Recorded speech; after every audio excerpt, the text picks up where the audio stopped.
السلام عليكم ورحمة الله وبركاته. ازيكم عاملين ايه؟ النهاردة بإذن الله هنكمل سلسلة عمل مهندس المشتريات.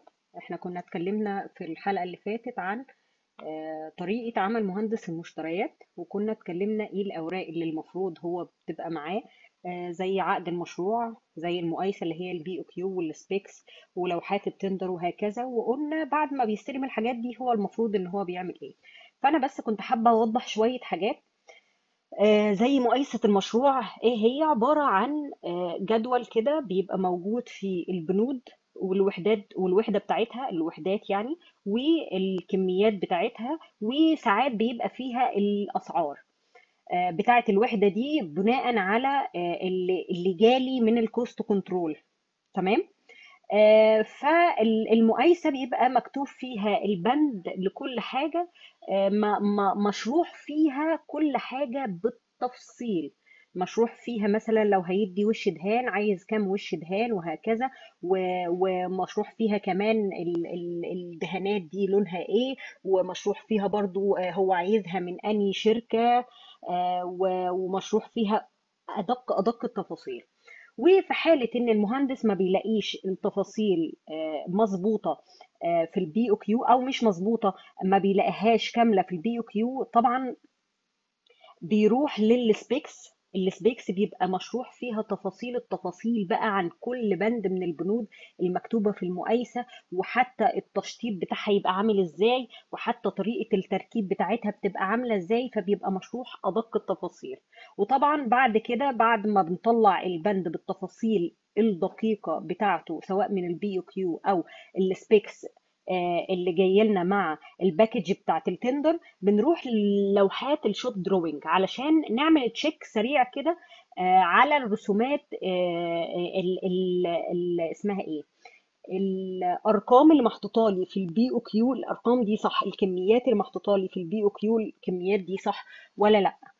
بعد ما بنخلص زي ما اتفقنا قبل كده ان حضرتك بتعمل بتبص على الحاجات دي كلها، وبتشوف بقى بعد كده انت هتعمل ازاي الماتيريال ليست بتاعتك. فده موضوع الحلقة النهاردة، ان احنا نعمل ازاي الماتيريال ليست بتاعتنا. حضرتك اول ما بتمسك البي او كيو بتبدأ بقى تطلع الماتيريال بتاعتك اللي انت هتستخدمها. في كذا تقسيمة كده مختلفة المفروض ان احنا بنشتغل عليها. في مبدأ اسمه مبدأ باريتو، 80 20 او 20 80 وات ايفر. المبدأ ده بيقول لك ايه؟ بيقول لك ان 80% من انتاج، سوري، 80% من الانتاج او النتائج سببها 20% من الاسباب. وبنعرف المبدأ ده بقاعدة 20 80 زي ما قلنا. آه، ولاحظنا فيه، او هو لاحظ فيه العالم باريتو ده، لاحظ فيه ان 80% من ثروة ايطاليا يملكها 20% من السكان. طب الكلام ده ايه علاقته بالمشتريات؟ طبعا قانون باريتو 80 20 ده بيتقسم لثلاث بنود او ثلاث مجموعات. اول مجموعة بتمثل 20% من اجمالي عدد البنود اللي حضرتك هتشتريها. بس ال 20% دول على اي اساس احنا بنختارهم؟ ال 20% دول بتكون تكلفتهم بتوصل ل 80% من إجمالي التكلفة بتاعة المشتريات.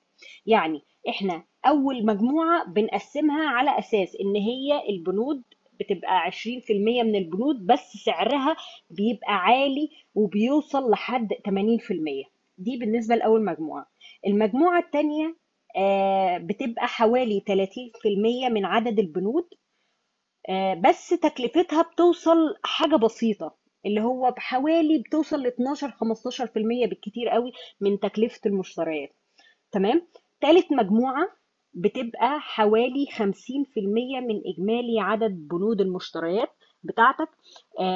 50% تقريبا نص الليستة بتبقى، أو نص المشتريات اللي أنت المفروض تشتريها، أو نص البنود اللي أنت المفروض تشتريها في المشتريات بتاعتك، وتكلفتها بتوصل ل 8%.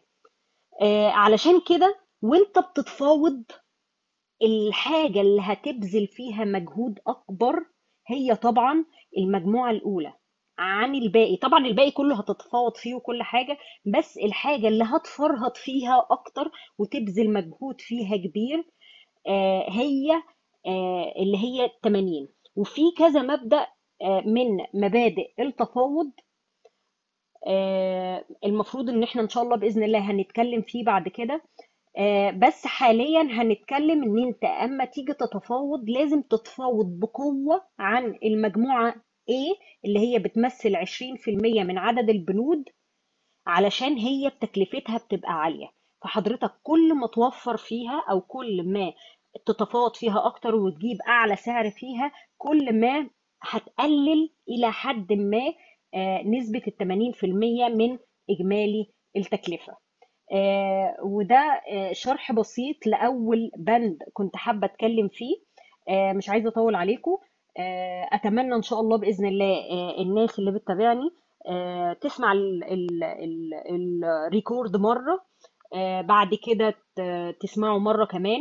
وانا بصراحة شفت احسن طريقة للمذاكرة ان الحاجة بتثبت في دماغي، ان انا اسمع الحاجة مرة وبعد كده ارجع اسمعها مرة كمان.